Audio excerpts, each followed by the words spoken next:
Boa noite, meninas. Então, nós estamos aqui no nosso encontro da Lilith, né? A gente está fazendo o encontro da Lilith. A gente ainda não começou a nossa leitura de Lilith, exatamente porque a gente está fazendo toda uma introdução para poder trazer a Lilith. Não adianta chegar e jogar a Lilith assim.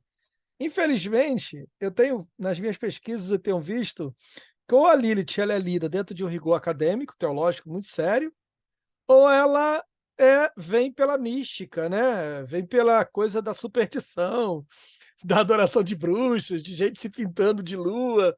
Quer dizer, ou ela está dentro de um misticismo supersticioso, vamos dizer assim, né, junto de feitiços de amarração, sei de uma série de coisas aí, ou ela está dentro desse rigor acadêmico, em que acaba, não alcançando muita gente. Então o nosso objetivo de falar de Lilith, não é falar de uma não é falar de uma personagem, mas é falar de um modelo, falar de um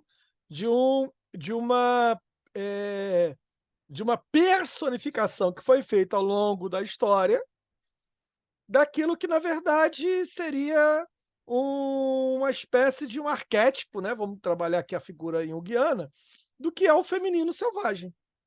Então, nada mais é do que isso, Lilith é um arquétipo do feminino selvagem. O que é o feminino selvagem, né? Outro dia alguém perguntou para mim: "Olha, o que é um feminino selvagem?". Feminino selvagem é a mulher na sua essência. É a mulher ser aquilo que ela é, mulher. Então isso é o selvagem. O que é o selvagem? O selvagem é aquilo que não foi atravessado pela cultura, é aquilo que não foi atravessado pelas normas, pelas regras, né. Então uma árvore é selvagem, vamos dizer assim, que não foi atravessada, a natureza, né, os instintos, aquilo que não foi atravessado pela modificação cultural, aquilo que não passou por um tabu, por uma lei, né, por uma normatização. Então, boa parte daquilo que hoje nós chamamos de comportamento, de sexualidade, comportamento humano, tudo isso na verdade é uma construção cultural, é um construto. E Outro a dia eu Clarissa falava que nem Pinto ela os vai trabalhar isso, né, no Mulheres que Cortam isso, Vínculos. exatamente. Boa parte do que nós tomamos como sempre foi assim, na verdade é produto cultural. E é aí que nem os nossos pensamentos são nossos. Entende? Nem os nossos pensamentos são nossos, porque ele é produto da cultura. A gente está pensando o pensado. A gente está pensando dentro de uma programação, onde você já está programado pela cultura a pensar assim. Então, se você é homem, você tem um determinado tipo de pensamento. Se você é mulher, tem um determinado tipo de pensamento. Por exemplo, o pensamento de que porque eu sou homem, eu sou um caçador. De que porque você é mulher, você é a caça. Esse é o pensamento cultural. Esse é um pensamento patriarcal, machista. Não tem nada que diga na natureza, né, que porque você é mulher, você é caça, ao contrário, né? Se a gente for para a natureza, quem caça, na maioria dos mamíferos, quem caça são as fêmeas. Veja bem que quem caça é a leoa, não é o leão. Então, na natureza, é aquilo que não foi tocado pela cultura. De uma certa forma, é aquilo que resiste. Então, o feminino selvagem é aquilo que na mulher resiste. Essa a essa doutrinação, a esse culturamento, né. Quando a Stés traz o Mulheres que Correm com os Lobos, como a Joana citou aqui, ela vai falar da La Arruecera, né, ela vai trazer um arquétipo de uma mulher, de um mito mexicano, da mulher que canta para os ossos, e quando ela canta, os ossos criam vida, se encarnam, quer dizer, a La Arruecera é aquela que dá vida a coisas mortas. Esse é o poder da mulher selvagem, sabe, de dar vida a coisas mortas. Quais são as coisas mortas que ela traz ali? Sonhos, projetos, né, aquilo que o poder da vida é um poder feminino. Então isso sempre esteve ligado à questão do feminino. Por isso a gente fala de Ela feminino vai sagrado. falar A ela vida, o fala feminino, também tudo desse isso. feminino que está soterrado, né, por essa Morto, né, cultura, por esse todo tá esse s atravessamento. exatamente. Ela trabalha a ideia dos ossos sequíssimos, né, não são só ossos secos, são ossos ressecados, sequíssimos, que está soterrado aí debaixo de uma quantidade imensa de normas, de regras, de leis. E aí essa La Arrueceira é essa mulher que sabe cantar para os ossos. Da mesma forma que como ela vai trazer a Baba Yaga, que para mim é um dos contos, assim, mais fantásticos. Gente, eu tinha um medo, quando era criança, eu tinha muito medo da Baba Yaga. Adolescente, eu conheci Constantino, né. Então eu sou adolescente que lia Vertigo, eu conheci então DC Comics, eu li Constantino, e Constantino o maior inimigo de Constantino era a Baba Yaga. E aí no filme agora também do Matrix, né, o John Constantine também tem a Baba Yaga, inclusive, que é o próximo filme que tá vindo aí nos cinemas, né, o John Wilkes e a Baba Yaga. Por que é a Baba Yaga? A Baba Yaga nada mais é do que, no conto, né, é a mulher devoradora de crianças, principalmente das meninas. Então é a parte da mulher que devora a infantilidade. Se tem uma coisa que a Clarice Spíncula Stess trabalha bem, é que a mulher não pode ser ingênua, entende? É a ingenuidade feminina que é capturada exatamente pelo patriarcado. É aí a armadilha que captura a mulher, a ingenuidade. E aí você tem várias feministas que vão trabalhando esse aspecto, como por exemplo, a Colette, ela tem um livro que ela vai falar sobre o mito da fragilidade feminina. Essa ideia de que é o sexo frágil, a ideia da fragilização. Ela fala assim: olha, se você é treinado desde pequena a fechar as pernas, a fechar a boca, a não caminhar, não correr, como é que você pode ter uma estrutura óssea forte? Como é que a sua musculatura pode ser forte? Daí que até o corpo da mulher é modificado pela cultura patriarcal. Você tem noção? Que tudo que a gente sabe sobre a mulher, Márcia, as pesquisas, né? Eu sou de uma geração, vocês também são, na década de 80, na década de 90 se descobriu a neurociência, né? E aí a neurociência trouxe um monte de pesquisas, mulheres são de Marte, homens são de Vênus, mulheres são emotivas, homens são racionais, o cérebro da mulher é para isso, mulheres têm visão macro, homens têm visão micro. Quer dizer, mulheres não têm condições de dirigir porque elas não conseguem ler mapa espacial. E nada disso é verdade, tudo isso é processo cultural.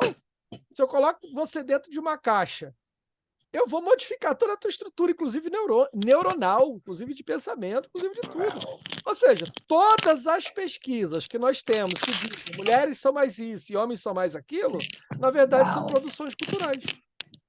Entende? Se a gente fosse pegar as mulheres lá, essas primeiras, e fosse fazer essa mesma pesquisa, o resultado ia ser outro, totalmente diferente. É como se nós fizéssemos pesquisa usando os nossos felinos, os gatinhos domésticos, e chegasse à conclusão, a partir do miau, né, meu gatinho doméstico, chegasse a uma conclusão sobre os leões, os leopardos, os guepardos. E não é a mesma coisa. Uma coisa é o miau aqui, comedor de ração, outra coisa são os animais, né, os mamíferos selvagens, os tigres, os guepardos, coisa toda. Quer dizer, o ambiente, o que eu estou dizendo para vocês? Que o ambiente determina modificações, inclusive celulares, genéticas, biológicas. Vocês estão conseguindo compreender essa questão? Daí que esse tipo de pesquisa, eu sempre falo isso, gente. Toma muito cuidado, vocês que são pesquisadoras, toda pesquisa, ela é condicionante, ela tem um objetivo, ela tem um porquê, ela tem um direcionamento. A gente também tem que aprender a ler as estatísticas, sabe? A gente tem que aprender a ler as informações, as entrelinhas. A gente precisa aprender, né? Outro dia alguém falou assim para mim: "Ah, o número de abusos de mulheres, aumentou entre as mulheres evangélicas". Eu falei: "Não, eu questiono isso aí". Aí alguém falou: "Ah, mas por que questiona?". Eu falei: "Não é que o número de violência tem aumentado, o que aumentou foram as denúncias. As violências sempre são as mesmas. Mas no momento em que as mulheres começaram a ouvir dos seus pastores ou dos seus grupos de liderança, de outras mulheres, que isso era errado, que isso que ela vivenciava tinha nome, chamava-se violência, e elas passaram a ser motivadas a denunciar, então aumentou-se a denúncia. Não se aumentou a violência, se aumentou foi a denúncia. Então, até a forma, sabe, da gente ler essas informações, elas são importantíssimas, de como a gente lê essas estatísticas. Então eu tenho muito cuidado quando leio pesquisas que dizem: "Ah, os gays são mais artísticos. Ah, as mulheres são mais emotivas, os homens são mais racionais". Não é que esse seja aquele, não. É porque a própria cultura condiciona, né, as pessoas a isso. Por exemplo, por que existe um grande número de homossexuais dentro das escolas de samba, entre os carnavalescos? Porque é um lugar onde eles são aceitos, entendeu? É um lugar onde eles transitam, tem muita criatividade, né? E faz aquelas coisas todas. Aí o pessoal fala: "Nossa, mas todo gay gosta de carnaval". Não, é um lugar onde você é aceita. Você gosta de estar onde você é aceito. Quando a gente começar também a ter uma aceitação maior entre os matemáticos, entre os físicos, entre os engenheiros, vai ter essa galera em todos os lugares. Então não é que todo gay é artista, não. É porque nesse espaço há uma aceitação maior, entende? Por que as mulheres são mais emotivas e os homens são mais racionais? Porque eu, desde pequeno, aprendi que chorar é errado. O homem não chora. Aí chegou uma vez na minha vida que eu tive que decidir, ou era homem ou eu chorava. Eu decidi chorar. Eu falei, pô, já que homem não chora, eu gosto de chorar, eu gosto de expressar meu sentimento, então eu não sou mais homem. Pronto, agora, pronto, tá definido. Eu não respondo mais esse lugar de homem, então deixa eu chorar. Era assim mesmo que eu falava, minha mãe dizia, homem não chora. Eu falei, então deixa eu chorar, eu não sou homem, não. Então, sabe, não é que os homens são racionais, é que o homem é direcionado a não mostrar suas emoções, porque mostrar as emoções é ser fragilizado. Meu filho passou pelo quartel. Meu filho falou, pai, toda hora eles diziam isso. Quando o sargento, o comandante, né, trazia uma informação que a gente queria saber, eles falavam, senhores, curiosidade é atributo feminino. Quando falavam toda hora, né, como já dizia o Geraldo Vandré, quartel é o lugar que se ensina a viver pela pátria e a morrer sem razão. Né, então, toda hora eles diziam, essa negativização sobre o feminino. Então, curiosidade, atributo feminino, sentimentos, atributo feminino, os senhores aqui não ri, não chora, e não sei o quê, porque os senhores estão sendo ensinados a serem homens. Aí meu filho trouxe isso para mim, não, porque eles estão ensinando a ser homem, não, eles não estão ensinando vocês a serem homens, eles estão ensinando vocês a serem uns malditos, manipuláveis, para fazer o que eles quiserem, é só isso. Então eles estão tirando de vocês, não é a capacidade de ter emoção, mas a capacidade de pensar, de serem críticos, é isso que o quartel tira, entende? A capacidade de se humanizar, porque se você não sente, você não se humaniza. Aí você dá porrada em quem você quiser, porque você já não, o outro não é mais o sujeito, o outro é só uma coisa que está ali para você bater. Então, a partir de uma ordem, né. Então é isso. Questionem pesquisas. Não interessa se o cara é o maior pesquisador do planeta, é o neurocientista, sabe, pica das galáxias, não interessa. Questionem, porque o sujeito é o sujeito da cultura. E a cultura, ela modifica, inclusive, o sujeito na estrutura celular. Gatos já foram selvagens um dia, mas de tanto conviver com os seres humanos, eles sentiram a vontade, em algum momento, de dialogar com os humanos. Daí que os únicos felinos que miam são os gatos. E o miado do gato não tem serventia nenhuma na natureza, porque se o gato miar na floresta, algum animal vai comer ele. Aonde o gato mia? Para falar com o ser humano. Veja que a própria cultura modificou até os animais. Cachorro, a mesma coisa. É o único animal que late, é o cão doméstico. Por quê? O latido do cão doméstico é uma forma de dialogar com o ser humano. Os cães nasceram latindo? Claro que não. Os gatos nasceram miando? Claro que não. É só você pegar, por exemplo, Brasil, na caatinga brasileira, nós temos o gato selvagem, né? Nenhum deles mia. É uma linguagem, é uma linguagem. Eu sei até quando meu gato tá com raiva de alguém, quando ele quer comida, só pelo jeito dele miar. Quando ele quer atenção, só pelo jeito dele miar. Por quê? É uma necessidade de dialogar com o ser humano. Gente, se consegue transformar, a cultura conseguiu transformar um animal, que de lá a gente. Entende? Que de lá a gente. Então, esse é o primeiro ponto que eu quero falar para vocês. Questionem essas pesquisas. Né? Eu tenho uma filha, por exemplo, que foge todas as regras. Aliás, eu tenho duas filhas que fogem todas as regras dessas pesquisas. Minha filha mais velha é engenheira, professora de matemática, professora de cálculo. Alguém tem que dizer para ela que mulher não sabe ler mapa, não sabe fazer geometria, não tem noção de espaço. Alguém precisa dizer isso para ela. Porque minha filha se formou em engenharia civil, também se formou em licenciatura em matemática e é professora de cálculo.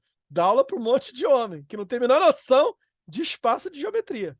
E eu tenho uma outra filha que é cientista da computação. Alguém também precisa dizer para ela que algoritmo, matemática, essas coisas não é coisa de mulher. Então eu tenho duas filhas que fugiram todas as estatísticas daquilo que dizem sobre mulheres. Entende? Duas cientistas, duas pesquisadoras e na área de exatas, lidam com números, né? Os deuses resolveram me castigar, logo eu que sou de humanas. E duas filhas de exata, Márcia.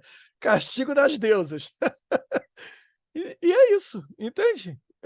Quando você dá espaço para a pessoa expressar e ser quem ela é, o resultado é isso. Quando você motiva, quando você dá espaço, esse é o resultado. Esse é o resultado. Quando a gente vai falar de Lilith dentro da historicidade, né, a gente vai falar de um processo, esse processo de domesticação do feminino é um processo que começa lá atrás. Por exemplo, lá no ano 325 depois de Cristo, vai ser realizado aquele que vai ser conhecido como o primeiro concílio de Nicéia, presidido pelo imperador romano Constantino, né? Nesse concílio, o objetivo era reunir os bispos, né, de diversas regiões para discutir, para definir temas que seriam fundamentais para o cristianismo, né? Por exemplo, se Cristo era um ser criado, ou se ele não era criado, se ele era eterno, como Deus, ou se ele ou se não era, que é a doutrina de Atanás, a doutrina de Ares, enfim, essas coisas todas. Mas uma das questões principais ali era condenar, rejeitar e retirar, né, aquilo que circulava entre os primeiros cristãos, que era o que eles chamavam de diversos evangelhos, inclusive cartas escritas por mulheres, como o Evangelho de Maria de Magdala, como o Evangelho de Maria, mãe de Jesus. Então, a principal crise deles era quais são as cartas que a gente vai definir como verdadeiramente cristãs e as que a gente não vai definir, que é aquilo que a gente vai chamar, né, o primeiro concílio que vai ser chamado, o que vai separar os livros de acordo com a inspiração divina. Essa inspiração divina era engraçada, muito interessante, né? Eles botavam o nome do livro dentro do copo d'água, se o papel boiasse, é porque o Espírito Santo queria aquilo ali. É uma coisa assim, muito louca. Mas era, né? Tudo isso para justificar o seguinte: vamos tirar todos os livros escritos por mulheres. Só vai ficar os livros escritos pelos homens. Esses livros desapareceram, né? Livros que foram retirados, como os livros de Maria de Madalena, o livro de Tomé, de Judas, o próprio Evangelho de Jesus, o Gênesis 2, né? Esses evangelhos, inclusive, no Concílio de Nicéia, foi decidido que eles deveriam ser destruídos. Só que aí o que acontece? Em 1945, próxima à cidade de Nag Hammadi, no Egito, foram encontrados 52 cópias desses textos que deveriam ter sido destruídos. Desses 13 foram encontrados em códices de papiro, né? Em volta em couro, livros escritos à mão, que a igreja rapidinho tratou de considerá-lo falso, mas se apropriou deles e trancafiou eles nos cofres do Vaticano. Entre esses livros, né, está a história de Lilith, que é esse livro aqui que eu estou falando para vocês, a Biblioteca de Nag Hammadi, né? Ah, meu Deus, que mulher bonita. Ó. Meu marcador aqui é minha esposa. Linda. Então aqui, de vermelho ainda, parece até uma demônia. Então aqui você tem diversos livros que foram escondidos pela igreja, sabe? Aqui, uma hora apareceram, né? A biblioteca de Nag Hammadi. Essa biblioteca, 13 delas, estava escrito em papiro. Papiro é isso aqui, gente, ó. Ai, eu tenho um papiro aqui, que eu ganhei de uma amiga, foi para o Egito. Até o símbolo aqui né, o selo do Egito. Se vocês observarem bem de perto, vocês vão ver que é como se fosse, tá vendo? Como se fosse um paninho em cima do outro, um tecido em cima do outro. É papiro porque, na verdade, é uma planta, né? E, inclusive, é essa planta aqui, ó. É um papiro porque essa planta nasce no Rio Nilo, é um talo que se abre, bota para secar e vai botando um em cima do outro e vai formando esse papel, né? A palavra papel vem de papiro. Papiro foi o primeiro modelo mais antigo para escrever um texto, né? Antes do papiro, eram as tabuinhas de argila. Pegava-se argila, né? Os acadianos faziam isso, pegavam as argilazinhas, mole, escrevia e botava para secar. E aí, quando secava, você tinha aquelas tabinhas de argila. Era uma coisa louca você carregar aquele monte de argila, né? Sossega, filhinho. Meu gatinho aqui me deu um arranhão no meu braço. Sossega, filhinho. Então era uma coisa meia louca carregar aquilo tudo. E os egípcios, então, tiveram a ideia de fazer uma coisa mais leve. E aí criaram os papiros, de onde vem a palavra papel, né? Inclusive, a escrita também precisava se criar alguma coisa para escrever nisso. E aí, no Egito, existe esse negocinho aqui, ó. Isso aqui também é esse aqui é um vaso obituário que eu ganhei do Egito também. Tá, eu botei aqui mais sempre viva, botei um trigo aqui, que é essa coisa bem feminina que eu adoro. E aí essa aqui é uma pedra chamada lazuli. Só tem lá no Egito também. Essa pedra lazuli é linda, gente. Isso aqui é lindo. Isso aqui é todo de pedra. Essa pedra lazuli é de onde vem a palavra azul, né? Vem de lazuli. É daqui que se extraía pigmentos, né? Que se extraía a cor azul. E aí eles usavam outros pigmentos também, né? De insetos, disso e tal. Meu Deus, o Mitch acabou de me dizer que só tem 10 minutos. E usava esses pigmentos para escrever. E daí foi se desenvolvendo. Para vocês terem ideia que os textos que foram achados são textos antiquíssimos, raríssimos. Né? E um desses textos traz essa história de Lilith, né? Quando Deus criou, né, o Adão e criou a Lilith junto com essa escrita. Por que isso é importante? Porque é a partir exatamente desse concílio que as mulheres vão começar a serem denominadas de bruxas. Elas vão sendo demonizadas, entende? A partir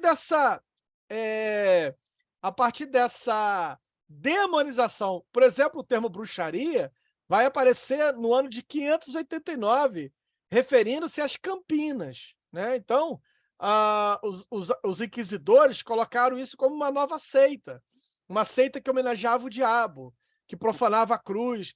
E aí, em 1428, vai surgir os primeiros registros de perseguição sistemática. É quando vai surgir, em 1484, esse livro aqui, ó, o Maleus Maleficarum, né?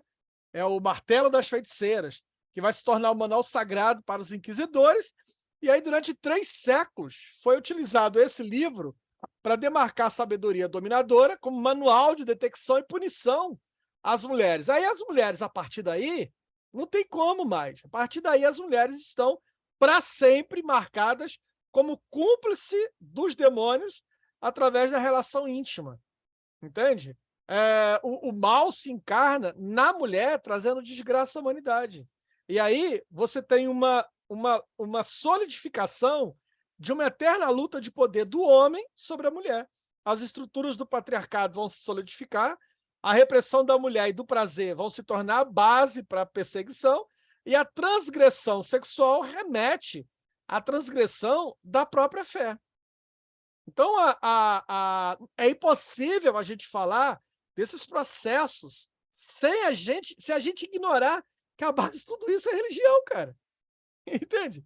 É impossível a gente falar desses processos de construção da demonização feminina se a gente não entender que isso tem um escopo, se a gente não entender que isso tem uma base doutrinária religiosa.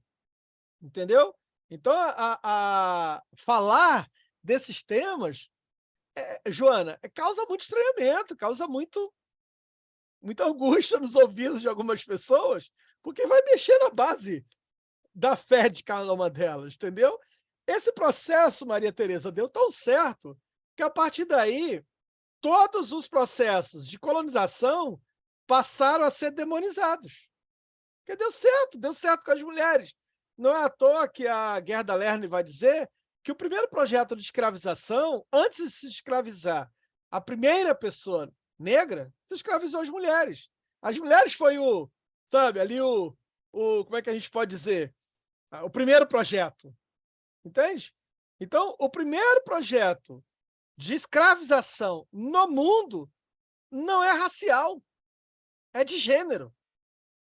A gente precisa falar isso, gente. A gente precisa falar isso. Está travando, está cortando. Está cortando, Márcia?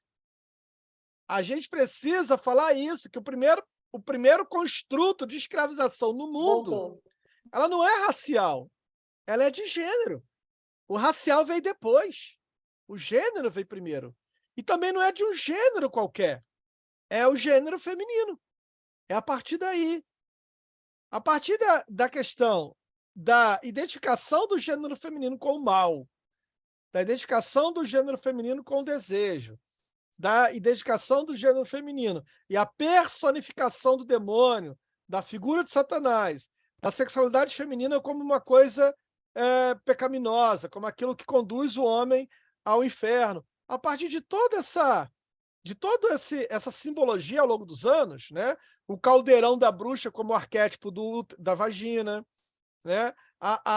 Daquilo que é inescapável, porque é do caldeirão que vem o feitiço, que vem a bruxaria, ou seja, de onde vem a bruxaria? Das pernas da mulher, então fecha as pernas. Do sangue da mulher, que antes era uma coisa sagrada, e agora passa a ser uma coisa nojenta. E por que é nojento? Porque as bruxas utilizam sangue para enfeitiçar os homens. Coloca um pouco do sangue menstrual na sopa, na comida. Então, todas essas coisas, repetidas de forma exaustiva, foi tornando a mulher uma coisa que precisa ser vigiada e controlada. Então, se toda a sexualidade, Pierre Bourdieu vai dizer assim, se toda a sexualidade precisa ser controlada, a mulher precisa ser controlada e vigiada. Entende? Toda sexualidade precisa ser controlada, não interessa se ela é masculina, se ela é divergente, se ela é desobediente da norma de gênero, o patriarcado controla todas as sexualidades, nenhum prazer é permitido que não seja aquele prazer oriundo da religião. Mas as mulheres são controladas e vigiadas. Então tem mecanismos de vigilância sobre essa figura, e uma vigilância que busca sempre a punição. Então, o Foucault vai trabalhar muito bem isso, né? Principalmente quando ele trabalha a ideia do vigiar e punir. Não é à toa que o que vai legitimar as torturas eram as confissões. Só que essas confissões estavam ligadas à tortura. Entende? Então, onde os homens oprimem as mulheres, o corpo das mulheres se transforma em lugar de terror, em local de terror. Onde os homens oprimem as mulheres, o corpo das mulheres sempre vai ser o local de horror. Veja bem, né? Eu tenho trazido isso no meu Instagram, os homens falam, mulher de respeito, mulher de alto padrão, não faz isso, não faz aquilo, quer dizer, o corpo não se veste dessa maneira, não faz dancinha sensual, a mulher não vai assim para a igreja para seduzir o homem de Deus. Quer dizer, o corpo da mulher sempre colocado nesse lugar de horrorização, onde é construído, os malditos sabem fazer isso tão bem, que hoje é quase impossível você encontrar uma mulher que está satisfeita com o seu corpo. Entende? É quase impossível. Ela não gosta do cabelo, ou os peitos não é o ideal, ou a bunda não é legal, ou as coxas. É quase impossível você encontrar uma mulher que olha para o corpo e diga assim, eu estou satisfeita com o meu corpo. Porque isso não tem a ver. Aí a gente diz assim, não, porque toda mulher é insatisfeita do seu corpo. Não, não é que a mulher seja insatisfeita. É que o processo patriarcal fez com que nenhuma mulher se sinta bem com o fato de ter nascido mulher. É isso, gente. O único corpo aceito, o único corpo legitimado nessa estrutura é o corpo masculino. Daí que ele pode ser careca, daí que ele pode ser barrigudo, daí que ele pode ser calvo, daí que ele pode ser o diabo 4. Ele tá legitimado. Ele tá legitimado. Daí que você vai ver um cara, parece até um satanás igual o Temer, do lado de uma modelo belíssima. Porque o corpo dele tá justificado. Entendeu? É disso que se trata. Daí que eu posso ser barrigudo, posso ser careca, eu posso ser o que for. Entende? O corpo masculino é um corpo que está justificado. É o corpo que está bem. Agora, o corpo feminino não interessa se você é modelo, se você pesa X ou 2X, não tem. Ou você é magra demais, ou você é gorda demais, ou você tem C demais, ou você tem C de menos, ou você tem isso, ou você tem aquilo. Você é construído de um jeito a nunca estar satisfeito com o seu corpo. Por uma questão muito simples.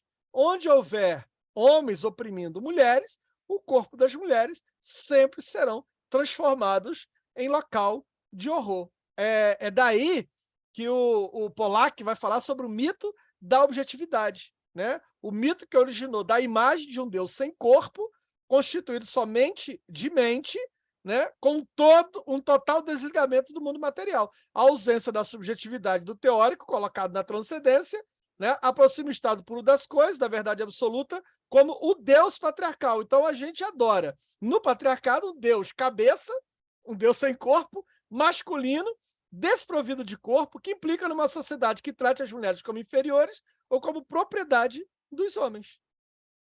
A gente diz assim, Deus não tem sexo, mas se você disser que é Deus, ninguém aceita. Como não tem? Como não tem gênero? Já viu esse discurso, ô Maria Tereza? Alguém dizer, não, mas Deus não tem gênero nenhum. Eu falei, então a partir de hoje eu vou chamar ela de deusa. Não, aí não. Ué, mas tu acabou de dizer que não tem gênero. Entendeu? Não se sustenta por conta disso. Se Deus cabeça, porque Deus não tem corpo, é só uma cabeça. Mielzinho, sossega. Esse Deus cabeça é um Deus desprovido de corpo, mas que implica uma sociedade que trate as mulheres como inferiores e como propriedade dos homens. Como Deus não tem corpo, mas ele é a imagem e semelhança do homem. Ou o homem é a imagem e semelhança de Deus. Daí, né, que eu falo sempre, lutar